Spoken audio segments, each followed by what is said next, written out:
నమస్తే అండి. నేను మీ వెంకట్రావుని.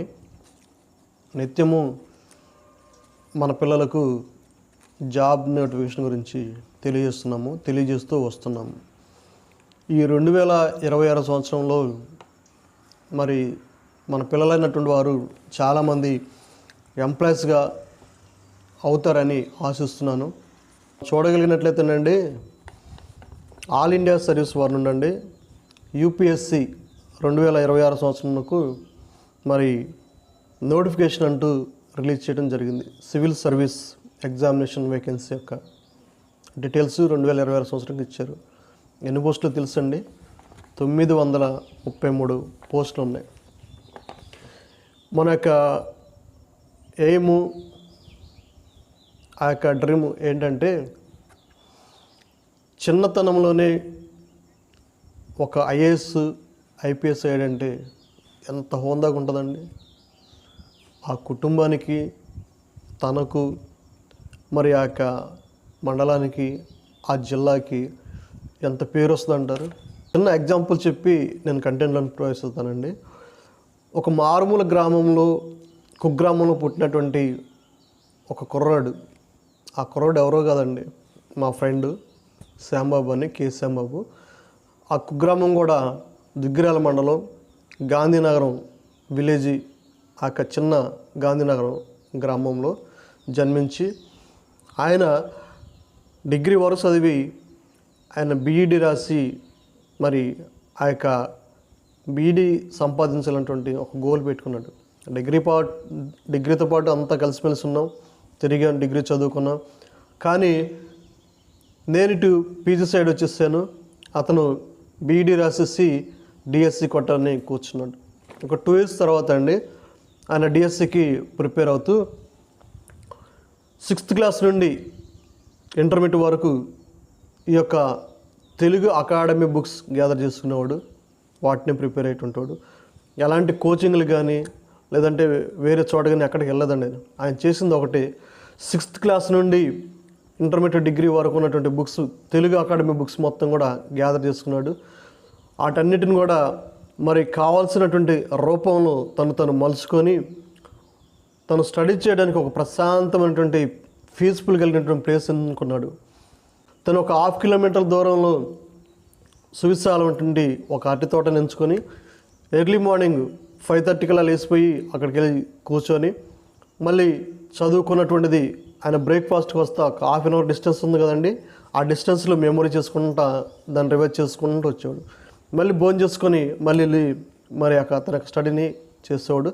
రోజుకి కనీసం 14-15 గంటలు మరి ఆయన హార్డ్ వర్క్ చేయడం వల్ల ఈనాడు తను డిఎస్సిలో గుంటూరు జిల్లాలోనే మరి టాప్లో వచ్చాడంటే అది చాలా గర్వించదగినటువంటి విషయం. ఈరోజు అతను మరి ఎక్కడ అంటే మన గుంటూరు జిల్లాలోనే ఆ యొక్క రెండచింతల ఆ ప్రాంతంలో ఆయన మరి కాలేజీలో మనకు ప్రిన్సిపల్గా ప్రమోషన్ వచ్చి చేస్తున్నాడు. అంటే చూడండి ఏ స్థితి నుండి ఎట్లా డెవలప్ అయ్యాడంటే తను మార్చుకున్నాడు, తను హార్డ్ వర్క్ చేశాడు. తన హార్డ్ వర్క్ ఉన్నటువంటిది ఎప్పుడు కూడా వేస్ట్ కాలేదండి, ఒక ఉన్నతమైన శిఖరాలు ఎక్కించింది. అలాగే ఈ సంవత్సరం మీరు కూడా గవర్నమెంట్ వారి నుండి మరి యూపీఎస్సి సివిల్ సర్వీస్ ఎగ్జామినేషన్కి 933 పోస్టులకు వేకెన్సీ ఇచ్చారు. చాలా సువర్ణమైనటువంటి అవకాశం అండి. ఈ వీడియోని చూసినటువంటి పెద్దోళ్ళు కానీ మరి ఈ యొక్క డిగ్రీ పాస్ అయినటువంటి వాళ్ళైతే ఇప్పుడు ఈ నోటిఫికేషన్కి మీరు అప్లై చేయండి ఆన్లైన్లో. ఒక జిల్లా కలెక్టర్ అయ్యాడంటే ఎంత హోదా అండి, వారికి ఎంత ఫ్యామిలీలు ఎంత సంతోషిస్తారు, వారికి ఎంత వాల్యూ ఉంటుంది. తను లాంగ్ లైఫ్ ఒక ఉన్నతమైన శిఖరాలు మరి అవరోధించడానికి అవకాశం ఉంటుంది. ఈ యొక్క వీడియోని మీరు మిస్ కావద్దు. ఈ యొక్క ఉపోద్ఘాతం మీకు ఒక మాదిరిగా ఉంటుంది. మీరు దీన్ని ఇన్స్పిరేషన్గా తీసుకొని మీ వంతు ప్లాన్తో మీరు ప్రారంభిస్తారని నేను జస్ట్ మీకు తెలియజేస్తానండి. సార్, ఇప్పుడు మనం చూడగలిగినట్లయితే యూపీఎస్సి సిఎస్సి 2026 నోటిఫికేషన్ మరి అప్లై ఆన్లైన్ ఫారం 933 పోస్టులకు civil service examination vacancy detail ఇచ్చారండి. వీటి యొక్క వివరణ మీకు స్టెప్ బై స్టెప్ ఏ విధంగా చేయాలి అన్నటువంటిది క్లుప్తంగా, వివరంగా, స్పష్టంగా మీకు అర్థమయ్యే రీతిలో చాలా స్పష్టంగా నేను మీకు తెలియజేయాలని భావించాను. మీరు ఈ యొక్క వీడియోని చూసి ఈ యొక్క సివిల్ సర్వీస్కి అప్లై చేసుకుంటారని ఆశిస్తున్నాను. ఈ వీడియోని చివరి వరకు చూడండి, స్కిప్ ఎవరు కూడా చేయొద్దు. మనం చూడగలిగినట్లయితే ఆర్గనైజేషన్ వచ్చిన తర్వాత Union Public Service Commission UPSC, మరి ఎగ్జామ్ నేమ్ వచ్చిన తర్వాత సివిల్ సర్వీస్ ఎగ్జామినేషన్ అండి.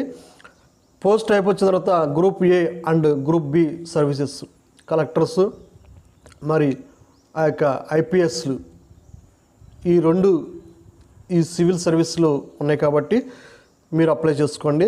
టోటల్ వేకెన్సీ వచ్చిన తర్వాత అప్రాక్సిమేట్లీ 933 ఖాళీలు అయితే ఉన్నాయి.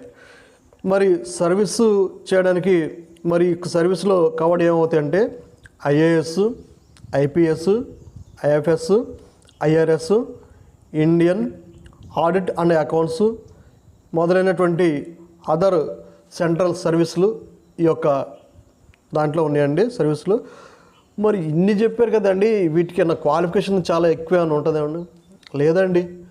ఎనీ డిగ్రీ క్వాలిఫికేషన్ వచ్చిన తర్వాత అండి, graduate degree, any disciplinary degree pass అయినటువంటి వాళ్ళు ఈ పోస్టులకు అప్లై చేసుకోవచ్చు. దీనికి హయ్యర్ ఎడ్యుకేషన్ ఏం లేదు. డిగ్రీ పాస్ అయిన ప్రతి ఒక్క అభ్యర్థులు ఈ పోస్టులకు అప్లై చేసుకొని మీరు ప్రిపరేషన్ ప్రారంభించి ఈ యొక్క పోస్టులకు మీరు కష్టపడితే చాలా మీ ఫ్యూచర్ బాగుంటుందని తెలియజేస్తున్నాను. సరే అండి, మరి ఏజ్ లిమిట్ ఎంత ఉంటుంది ఏంటి అన్నటువంటిది మనం చూడగలిగినట్లయితేనండి, వారు ఇచ్చినటువంటి నామ్స్ ప్రకారంగా 21 సంవత్సరం నుండి 32 సంవత్సరాల వరకు ఇచ్చారండి. యాజ్ ఆన్ 1/8/2026 నాటికి వారు ప్రకటించబడినటువంటి రీతిగా ఏజ్ అన్నటువంటిది 21 నుండి 32 సంవత్సరాల వరకు ఉంటుంది. మరి ఎగ్జామ్ స్టేటస్ ఏ విధంగా ఉంటుందంటే preliminary, main, interview. Preliminary, main, interview ఈ 3 బేస్ల మీద సెలెక్ట్ చేస్తారండి. మరి అప్లికేషన్ ఎప్పుడు ప్రారంభమైందంటారండి ఏంటి అన్నటువంటిది మనం చూడగలిగినట్లయితే అప్లికేషన్ వచ్చిన తర్వాత అండి 4వ తారీఖు 2వ నెల 2026 సంవత్సరం ఫిబ్రవరి 4వ తారీఖున ఆన్లైన్లో అప్లై చేయడానికి నోటిఫికేషన్ అంటూ రిలీజ్ చేయడం జరిగింది యూపీఎస్ వారి నుండి. ఈ వీడియోని చూస్తున్న మీరు ఇప్పుడే ఈ యొక్క డిగ్రీ క్వాలిఫికేషన్ కాబట్టి ఎనీ డిగ్రీ చేసినటువంటి వారు ఈ యొక్క పోస్టులకు అప్లై చేసుకోవచ్చు. మరి దీనికి అప్లై చేయడానికి లాస్ట్ డేట్ ఎప్పటి వరకు ఉంటుంది ఏంటంటే ఆ వివరాలు కూడా చూద్దండి. 24 ఫిబ్రవరి 2026 వరకు ఉంటుంది, సాయంత్రం 6 గంటల వరకు. ఇంకా మరి 24వ తారీఖు 2వ నెల ఫిబ్రవరి 26 వరకు ఉంది కాబట్టి దీనికి అప్లై చేసుకోండి. అప్లై చేసే మోడ్ ఏంటంటే ఆన్లైన్ బేస్డ్ అండి, ఆఫ్లైన్ ఎట్టి పరిస్థితులు లేదు, ఆన్లైన్ పద్ధతిలో దీనికి అప్లై చేసుకోవాలి. మరి ఏ వెబ్సైట్ సందర్శించాలంటేనండి www.upsc.gov.in ఈ సైటు సందర్శించి మనం అప్లై చేయాలండి. ఈ సైటు మరొకసారి చెప్తున్నాను, www.upsc.gov.in. ఏ కేటగిరీ వారీగా, ఏ టైప్ వారీగా ఎన్ని పోస్టులు ఉన్నాయో కొంచెం వివరాలు కూడా చెప్తారా? అదే సార్, ఇప్పుడు ఆ వివరాలే మన పిల్లలకి నేను ఇద్దామని తెలియజేద్దామని భావించాను కాబట్టి వారికి ఈ యొక్క వివరాలు అన్నటువంటిది స్పష్టంగా వివరంగా నేను ఇవ్వాలని భావించాను కాబట్టి ఆ యొక్క వివరాలను వారికి తెలియజేస్తున్నాను. సర్వీస్ కేటగిరీ వచ్చిన తర్వాత అండి మరి పోస్ట్ టైపు మరి యాక్సెప్టెడ్ వేకెన్సీస్ ఈ 3 ఉన్నాయి. వీటిని మనం చూద్దాం. సర్వీస్ కేటగిరీ వచ్చిన తర్వాత అండి ఆల్ ఇండియా సర్వీస్, మనకు ఆల్ ఇండియా సర్వీస్లో ఎక్కడైనా మీరు చేయవచ్చు అనమాట. పోస్ట్ టైప్ వచ్చిన తర్వాత ఐఏఎస్, ఐపీఎస్, ఐఎఫ్ఎస్ మరి ఇంక్లూడింగ్ ఇన్ టోటల్. అదేవిధంగా సెంట్రల్ సర్వీస్ గ్రూప్ ఏ వారికి ఐఆర్ఎస్, మరి Indian railway management, Indian defence accounts, Indian postal service ఇందులో కూడా ఇంక్లూడింగ్ ఇన్ టోటల్ ఉన్నాయి. మరి సెంట్రల్ సర్వీస్ గ్రూప్ బి అండి. మరి దీనికి వచ్చిన తర్వాత మరి సివిల్ సర్వీసు ఈ యొక్క పోస్టులు అనేటువంటివి ఇంక్లూడింగ్ ఆల్ వచ్చిన తర్వాత 933 పోస్టులు వాళ్ళకి కేటాయించడం జరిగిందనమాట. చెప్పాను కదండి, ఎలిజిబిలిటీ క్రైటీరియా చూడగలిగినట్లయితే మరి సివిల్ సర్వీస్ ఆల్ పోస్ట్కి వచ్చిన తర్వాత qualification graduate degree from a recognised university or equivalent qualifications. Degree pass అయినటువంటి అభ్యర్థులు ఈ పోస్టులకు అప్లై చేసుకుంటే చాలు. మరి ఏజ్ రిలీజేషను చెప్పాను కదండి, మినిమం ఏజ్ వచ్చిన తర్వాత 21 ఇయర్స్ నుండి ఉంటుంది ప్రతి ఒక్క అభ్యర్థులు ఈ పోస్టులకు అప్లై చేసుకోవచ్చు. మ్యాక్సిమం ఏజ్ వచ్చిన తర్వాత 32 సంవత్సరాలు వరకు వారు ప్రకటించారు యాజ్ ఆన్ 1 ఆగస్టు 2026 వరకు. ఏజ్ రిలీజేషన్ అంటూ ఇక్కడ మెన్షన్ చేయడం జరిగిందండి. ఏజ్ రిలీజేషన్ వచ్చిన తర్వాత ఎస్సీ ఎస్టీ వారికి 5 సంవత్సరాల మరి రిలీజేషన్ ఇచ్చారు. అదేవిధంగా ఓబీసీ వారికి 3 సంవత్సరాల ఏజ్ రిలీజేషన్ ఇచ్చారు. పీడబ్ల్యూ వారికి up to 10 years age relaxation అంటూ ఇవ్వడం. కేటగిరీ వైజ్గా ఫీజు అయితే ఎంత కట్టాలంటే ఫర్ జనరల్ ఓబీసీ ఈడబ్ల్యూఎస్ వారండి ఓన్లీ 100 రూపీస్ ఈ యొక్క ఫీజు, ఎగ్జామినేషన్ ఫీజు మనం అప్లై చేయడానికి ఎంతంటే 100 రూపాయలేనండి మనం ఫీజు పే చేసేది. మరి ఎస్సీ ఎస్టీ పీడబ్ల్యూ ఉమెన్స్ వారికి ఎలాంటి ఫీజు లేదండి. ఇక్కడ గమనించవలసినటువంటిది ఏంటంటే ఎస్సీ ఎస్టీ పీడబ్ల్యూ ఉమెన్స్ వారికి ఎలాంటి ఫీజు లేదు. మీరు ఈ యొక్క నోటిఫికేషన్కి అప్లై చేస్తే ప్రిపేర్ అయితే చాలు. ఈ యొక్క నోటిఫికేషన్కి మీరు ఎలాంటి ఫీజు కట్టాల్సిన పని లేదు. మరి ఫీజు ఏ విధంగా కట్టాలండి ఏంటి అని మనం చూడగలిగినట్లయితే ఈ ఫీజు వచ్చిన తర్వాత అండి డెబిట్ కార్డు కానీ క్రెడిట్ కార్డు కానీ నెట్ బ్యాంకింగ్ కానీ మరి వీటి ద్వారా మీరు యూపీఐ ద్వారా కానీ మీరు ఫోన్ అంటూ మరి ఈ యొక్క అప్లికేషన్కి మీరు ఫీజు పే చేయవచ్చు. మరి సెలక్షన్ ప్రొసెసర్ ఏ విధంగా ఉంటుంది ఏంటి అని మనం చూడగలిగినట్లయితే సివిల్ సర్వీస్ ప్రిలిమినరీ ఎగ్జామినేషన్ వచ్చిన తర్వాత అండి ఆబ్జెక్టివ్ మోడల్లో ఉంటుంది. తర్వాత సివిల్ సర్వీస్ ఎగ్జామినేషన్ మెయిన్ ఇది వచ్చిన తర్వాత రిటన్ ఎగ్జామ్లో ఉంటుంది. మూడోది ఇంటర్వ్యూ పర్సనల్ టెస్ట్. మనం సెలక్షన్ ప్రొసెసర్ తెలియజేస్తాం కదండి. మరి డాక్యుమెంట్ వెరిఫికేషన్ ఉంటుంది. రిటర్న్ టెస్ట్ వచ్చిన తర్వాత ఆబ్జెక్టివ్ టైప్ ఉంటుంది అనమాట. ప్రిలిమినరీ ఎగ్జామ్ వచ్చిన తర్వాత సివిల్ సర్వీస్లో దీనికి మరి ప్రిలిమినరీ ఎగ్జామ్స్లో నెగిటివ్ మార్కింగ్ ఉంటుంది. ఇక్కడ అభ్యర్థులు గమనించాలి. ఇంపార్టెంట్ డేట్స్ అంటూ ఇక్కడ మనకి ఇచ్చారు కదండి, అవి చెప్పాం కదా. నోటిఫికేషన్ రిలీజ్ డేట్ వచ్చిన తర్వాత అండి 4వ తారీఖు ఫిబ్రవరి 2026. మరి ఓపెనింగ్ డేట్ ఆన్లైన్లో అప్లై చేయడానికి ఫిబ్రవరి 4, 2026 నుండి ఇచ్చారండి. లాస్ట్ డేట్ కూడా వచ్చిన తర్వాత 24 ఫిబ్రవరి 2026 సాయంత్రం 6 గంటల వరకు ఉంటుంది. ప్రిలిమినరీ ఎగ్జామినేషన్ డేట్ అంటూ మెన్షన్ చేశారు, మీరు సిద్ధపడండి. మే 24, 2026. కావాల్సిన books Telugu academy books, NCERT books వీటికి మీరు ప్రిఫరెన్స్ ఇచ్చి ఈ బుక్స్ని మీరు ఫాలో అవ్వండి. మీరు ఎందుకు జాబ్ సంపాదించడో చూద్దాం. 6th క్లాస్ నుండి మరి డిగ్రీ వరకు ఉన్నటువంటి books, NCERT books, Telugu academy books మాత్రమే మీరు ప్రిఫరెన్స్ ఇవ్వండి. చెప్పాం కదండి, ఎగ్జామ్ డేట్ కూడా ఇచ్చేసారు 24 మే 2026 డైరెక్ట్గా మరి మీరు ప్రిలిమినరీ ఎగ్జామ్స్కి ప్రిపేర్ అవుతున్నారని నేను ఆశిస్తున్నాను. మరి ప్రిలిమినరీ ఎగ్జామ్స్ ప్యాటర్న్ ఏ విధంగా ఉంటుందండి, ఎన్ని క్వశ్చన్స్ ఉంటాయి అన్నటువంటి వివరాలు కొద్దిగా తెలియజేస్తారా? మరి మన పిల్లలకి ప్రిలిమినరీ ఎగ్జామ్స్ అన్నాం కదండి, ఈ ప్రిలిమినరీ ఎగ్జామ్స్లో ఎన్ని ఉంటాయి కూడా తెలియజేయాలి కదా, వారికి వివరంగా నేను తెలియజేస్తున్నాను మన పిల్లల కోసం. ఈ ప్రిలిమినరీ ఎగ్జామ్స్లో నుండి 2 పేపర్స్ ఉంటాయి. 2 పేపర్స్ వచ్చిన తర్వాత పేపర్ 1 వచ్చిన తర్వాత జనరల్ స్టడీస్ జిఎస్ ఉంటుంది, ఆబ్జెక్టివ్ టైప్ క్వశ్చన్స్ ఉంటాయి, ఎంసీక్యూ క్వశ్చన్స్ వచ్చిన తర్వాత మార్క్స్ వచ్చిన తర్వాత 200 మార్క్స్ ఉంటాయండి. ఎగ్జామ్ డ్యూరేషన్ వచ్చిన తర్వాత 2 hours ఉంటుంది. పేపర్ 1 ఉంటుంది, పేపర్ 1లో జనరల్ స్టడీస్ ఉంటాయి, తర్వాత ఎంసీక్యూ క్వశ్చన్స్ ఉంటాయి, 200 మార్క్స్ ఉంటాయి, టైం వచ్చిన తర్వాత 2 hours డ్యూరేషన్ ఉంటుంది. 2వ పేపరు మధ్యాహ్నం ఉంటుందండి. ఈ పేపర్ 1 ఉదయం పూట 9 గంటల నుండి 12 గంటల వరకు స్టార్ట్ అవుతుంది. మధ్యాహ్నం పేపర్ 2 గంటల నుండి 4 గంటల వరకు స్టార్ట్ అవుతుంది. ఈ పేపర్ 2లోకి వచ్చిన తర్వాత అండి సిసాట్ యాప్టిట్యూడ్ టెస్ట్ అండి. ఈ యొక్క ఎంసీక్యూ క్వశ్చన్స్ మరి ఆబ్జెక్టివ్లో వచ్చిన తర్వాత 200 క్వశ్చన్స్ ఉంటాయండి. మరి 200 మార్క్స్ ఉంటాయి, దానికి 200 మార్క్స్ ఉంటాయి. డ్యూరేషన్ వచ్చిన తర్వాత 2 hours. పేపర్ 2లో వచ్చిన తర్వాత సిసాట్ యాప్టిట్యూడ్ టెస్ట్ ఉంటుంది. టైప్స్ వచ్చిన తర్వాత ఆబ్జెక్టివ్ టైప్లో ఎంసీక్యూ క్వశ్చన్స్ ఉంటాయి. మార్క్స్ వచ్చిన తర్వాత 200 మార్క్స్ ఉంటాయి. టైం వచ్చిన తర్వాత 2 hours ఉంటుంది. మరి ప్రిలిమినరీ కీ రిజల్ట్ మరి రూల్స్ అండ్ రెగ్యులేషన్స్ ఏ విధంగా ఉంటాయి, ఆ రూల్స్ ఏమేమి మెన్షన్ చేస్తారో తెలియదు కదా. అవి కూడా అండి ఏం రూల్స్ ఇచ్చారు, వారు ఇచ్చినటువంటి కీ రూల్స్ ఏంది ఇక్కడ మనం చూద్దాం, స్పష్టంగా చూద్దాం. మరి both papers are objective types అండి. పేపర్ 1 పేపర్ 2 రెండు కూడా ఎగ్జామ్స్ కండక్ట్ చేస్తుంది. ఆబ్జెక్టివ్ టైప్లో పేపర్లు ఉంటాయి. మీరు ఇక్కడ గమనించాల్సిన విషయం ఏంటంటే ఆబ్జెక్టివ్ టైప్లో ఉంటాయి. మరి మల్టిపుల్ చాయిస్ క్వశ్చన్స్ ఉంటాయి. పేపర్ 2 వచ్చిన తర్వాత CSAT ఈజ్ మరి qualifying in nature minimum 35 marks కలిగి ఉండాలని తెలియజేస్తున్నారు.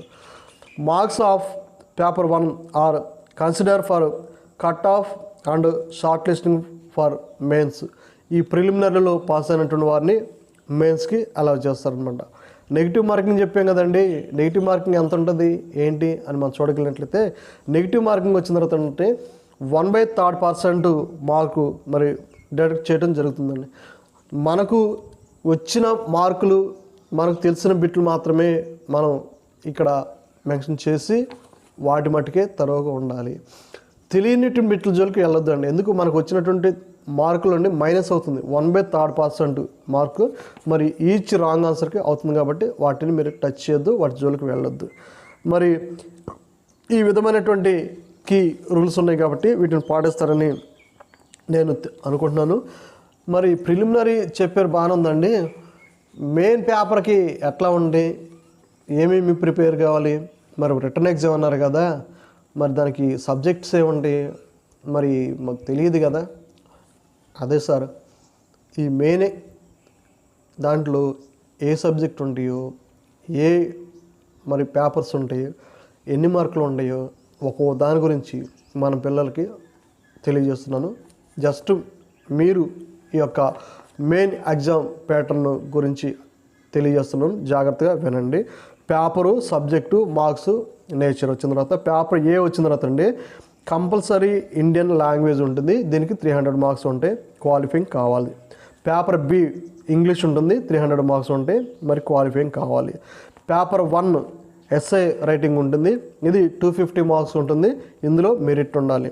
మరి పేపర్ 2 వచ్చిన తర్వాత జనరల్ స్టడీస్ 1 ఉంటుంది, 250 మార్క్స్ ఉంటాయి, ఇందులో మెరిట్ ఉండాలి. పేపర్ 3 వచ్చిన తర్వాత మరి జనరల్ స్టడీస్ 2 ఉంటుంది, దీంట్లో 250 మార్క్స్ ఉంటాయి, మెరిట్ కావాలన్నమాట. పేపర్ 4 వచ్చిన తర్వాత జనరల్ స్టడీస్ 3 ఉంటుంది, 250 మార్కులు ఉండాలి, ఇది కూడా మెరిట్. మరి పేపర్ 5 వచ్చిన తర్వాత జనరల్ స్టడీస్ మరి పేపర్ 5 వచ్చిన తర్వాత 3 ఉంటుంది, 250 మెరిట్ కావాలి. పేపరు మరి 6 వచ్చిన తర్వాత జనరల్ స్టడీస్ 5 ఉంటుందండి, మరి ఇది కూడా 250 మార్కులకు ఉంటుంది, ఇందులో మెరిట్ ఉండాలి. మరి పేపర్ 6 వచ్చిన తర్వాత మరి ఆప్షనల్ సబ్జెక్టు పేపర్ 1 250 మార్కులు ఉంటాయి, ఇది కూడా మెరిట్తో పాస్ అవ్వాలి. మరి పేపర్ 7 వచ్చిన తర్వాత ఆప్షనల్ సబ్జెక్ట్ పేపర్ 2 250 మార్కులు ఉంటాయి, ఇది కూడా మెరిట్ రావాలి. అంటే మనం మెయిన్లో అంతా కూడా ఎస్ఐ రైటింగ్ ఎగ్జామ్స్కి ఎక్కువగా ప్రిఫరెన్స్ ఇస్తారండి, కాబట్టి మీరు బాగా ప్రిపేర్ అవుతారని తెలియచేస్తున్నాను. ఈ యొక్క విషయాలను మీరు మనసులో పెట్టుకోవాలి. సరే, మెయిన్ ఎగ్జాము మరి తెలియజేస్తారండి మరి కీ పాయింట్స్. మరి మెయిన్ కూడా కొన్ని మరి స్ట్రక్చర్స్ ఉంటాయి కదా, ఆ స్ట్రక్చర్స్ మెయిన్ ఎగ్జామ్స్కి ఏమేమి ఉంటాయో కొద్దిగా మన పిల్లలకి చెప్తారా? మన పిల్లలకి వివరమైన రీతిలో చెప్దామండి ఆ విషయాలను. మెయిన్ ఎగ్జామ్ స్ట్రక్చర్ వచ్చిన తర్వాత అండి మొత్తంగా టోటల్ రిటర్న్ పేపర్స్ వచ్చిన తర్వాత 9 పేపర్స్ ఉంటాయి. ఈ 9 పేపర్స్ మీరు మరి ఈ యొక్క ఎగ్జామ్స్ రాయవలసి ఉంటుంది. దీంట్లో క్వాలిఫైయింగ్ పేపర్స్ వచ్చిన తర్వాత అండి 2 ఇండియన్ లాంగ్వేజ్ అండ్ ఇంగ్లీష్ ఉంటుంది. మరి మెరిట్ పేపర్స్ వచ్చిన తర్వాత ఏడిట్లో మెరిట్ రావాలండి. రెండిట్లోనే క్వాలిఫై అయితే చాలు 2 పేపర్స్లో. ఆ 2 పేపర్స్ కూడా ఇండియన్ లాంగ్వేజ్ ఒకటి, ఇంగ్లీష్ ఒకటి. మెరిట్ 7 పేపర్స్, మీరు ఆ యొక్క 7 పేపర్స్లో మెరిట్ వస్తే మంచిది. టోటల్ మార్క్స్ వచ్చిన తర్వాత రిటర్న్ ఎగ్జామ్లోనండి 1750 మార్కులు ఉంటాయి. ఈ 1750 మార్కులు ఉంటాయి. మరి మూడో దానికి వెళ్ళిపోదాం మనం. రిటర్న్ టెస్ట్ చెప్పాము, మెయిన్ ఎగ్జామ్ చెప్పాము. మూడోది ఏంటిది? మెయిన్ ఘట్టం ఇంటర్వ్యూ ఆర్ పర్సనాలిటీ టెస్ట్.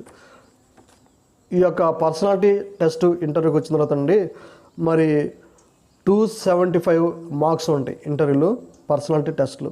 దీన్ని మీరు పాస్ అయితే మీరు కోరుకున్న రీతిగా ఐఏఎస్, ఐపీఎస్, ఐఎస్ఎఫ్ఐ సెటిల్ అయినటువంటి వారిగా ఉంటారు ఇంటర్వ్యూలో మీరు పాస్ అయితే.